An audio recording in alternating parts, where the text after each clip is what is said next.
All right, we'll keep it moving along here, making videos of the condition report of this Rogers 22 12 13 16. And these drums haven't been taken apart in a long time, so there's a great classic image right there of what it's like when you pop off a rim and you take off the head and the rim, and years of the wood chips from the drumsticks and dust and all of that. Anyway, uh, do a quick condition report of this 14 by 20. Give me 1 second here. Okay. Real quick before I forget, it is missing one hoop. Excuse me. Sorry about that. It is missing one bass drum hoop. The bass drum hoop that is here that we're looking at. More cosmetic wear than damage, which is kind of amazing. This seems to be more paint loss, no wood loss. The original staples are good and tight. The inlay itself is good and tight and secure, and looks great. Let's see here.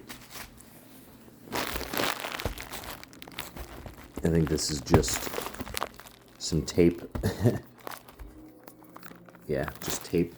And then, just for what it's worth, it does sit flat without wobble, which is great. So that's good to know. At least one of them are there. And this edge, as we are checking this out, nice and smooth. Nice and smooth. Doubt anybody would be disappointed in that. Doesn't really feel like there's any dings, which is great.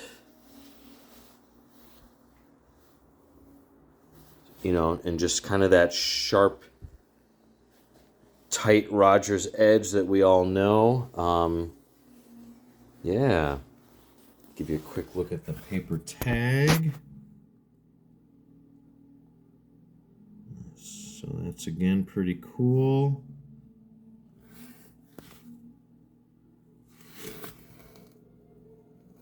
So whoever those initials are, other Rogers folks have seen that where the paper tags are amended like that. Don't know how much of an anomaly and how rare, but like I said, I'll send you the info of just some helpful info that I got from other Rogers folks that I wouldn't know. Even though I'm pretty well aware of a lot of stuff. I mean, there's always the other things, like there's quite a bit I know about Gretsch more than Rogers, but I love Slingerland. I'm very aware of just all the gear from all the decades. But anyway, some of those things related to really cool stuff, that are really for the the further details of Rogers info and specifications. We'll have to investigate that a little bit more if you're also not in the know as much, kind of similar to me. Really cool. I totally forgot, having worked on Rogers drums, like when you get to the bass drums, I thought it was always kind of cool, the little attention to detail where they've got, smaller washers near the reinforcement ring, and then the bigger fender washers, towards the inside. So that's pretty cool. But yeah, all this looks pretty good. Again, back to the seam. No splits, or cracks. And again, if somebody really wants me to, I'll take off every single lug very carefully. Obviously, we're missing some parts on this collet for the cymbal arm. And then, just for the reality of, sorry, bad filmmaking. So here we have the batter side. And so you can see that, again, this is from the playing point of view. You've got your spur mounts, the legs, of course, in the front. just so everyone knows what we're looking at here. So again, we're looking at player position. This again, the batter side. And so you have your single tom arm collet. And you have your cymbal arm collet that's missing some parts. The condition of this one, as we can see, is in much better shape than that 12, and there isn't one on the 13. So the one on the 12, I think, has 2 splits, and then this one is actually in really great condition. So that's pretty cool. We all know how that goes. Sometimes a little bit of a joy when, you know, at least some of the things are okay. So this one will clean up nice. I think this one will clean up nice. You know, this collet plate and this collet wing screw on the collet nose. Yeah, all very good. Probably be fine, you know, with keeping this one. But overall, yeah, very happy. And then let me carefully tip this down. I just wanted to show nice tight seam on this side, and then nice tight seam on this side. And I did check the 12 and the 13 again, and I'll double check the 16. But it seems like only that 13 has that one little spot where there's a little bit of a bubble kind of near the seam that we saw earlier. Give me 1 second.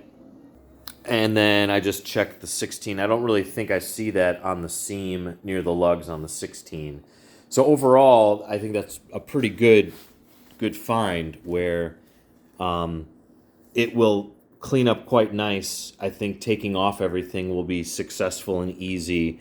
And no, I don't think you really have any cracking, you know, or splitting of the wrap. And just give me 1 second here. Quick analysis of the bass drum legs, or leg mounts. This collet also seems in good shape and not cracked. Just needing, you know, some serious polishing. And this one, same thing. Surprisingly, also in great shape with no cracks, just needs to be cleaned. And those are both the leg brackets. Do have the original legs for the bass drum and the original legs for the floor tom. And then I think I've seen maybe somebody use the double tom arm on, you know, a single collet placed position, but I don't know about that. And then we can see that in typical fashion, we're missing set screws, and there have been generic hardware store specials as replacements. We know how all that goes. Give me 1 second. Okay, just a quick analysis of the double tom arm mount.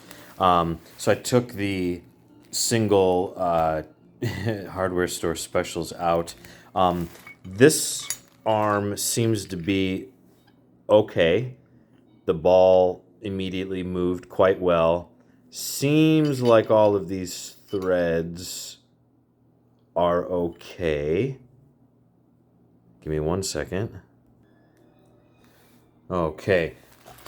And we'll kind of do a 2-in-1 here, finishing up condition report of the bass drum and then some of the hardware stuff.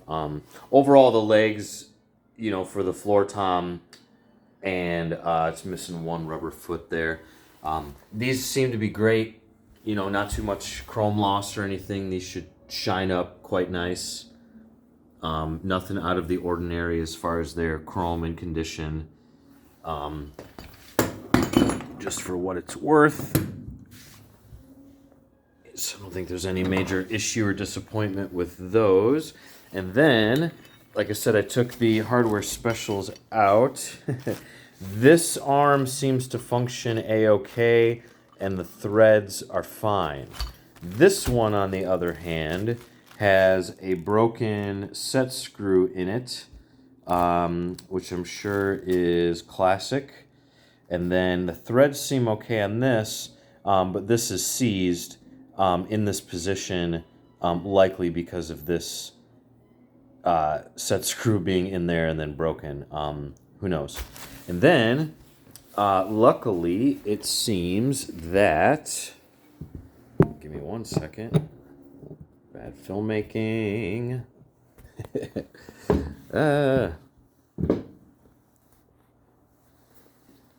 Sorry. Okay, so these seem to be in great shape.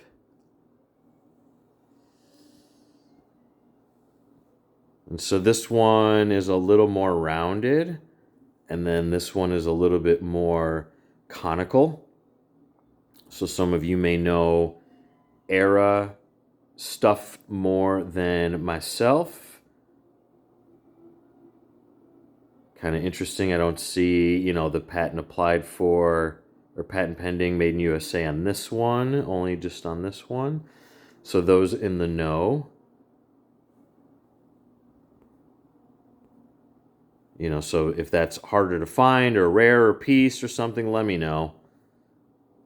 But the thing I was going to say is they're not split or bad filmmaking. Come on. Anyway, I'm just trying to get the camera to refocus here. They're not split or cracked like you normally would see. So that is great. There we go.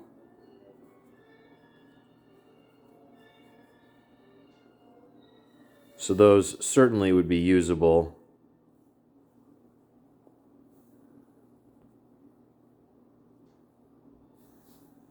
And just give me a quick second.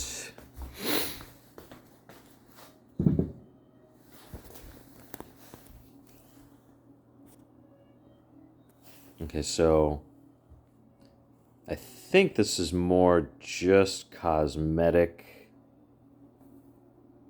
Doesn't seem like...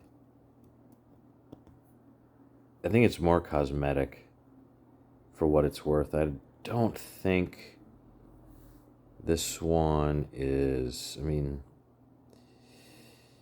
maybe it's starting to...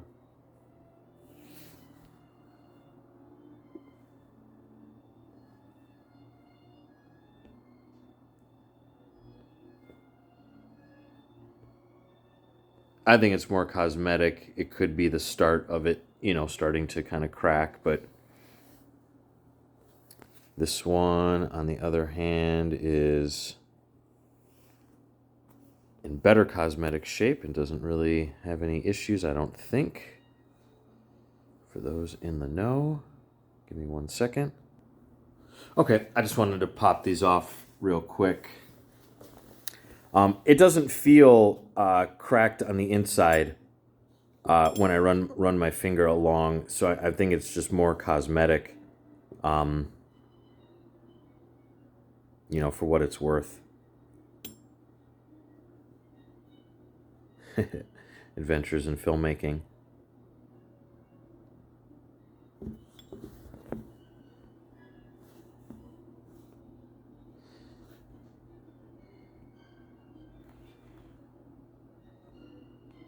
Anyway, cool. Okay, I will kind of leave it at that. Wishfully that helps. Gonna safely kind of get everything stacked again, and I'll get these uploaded.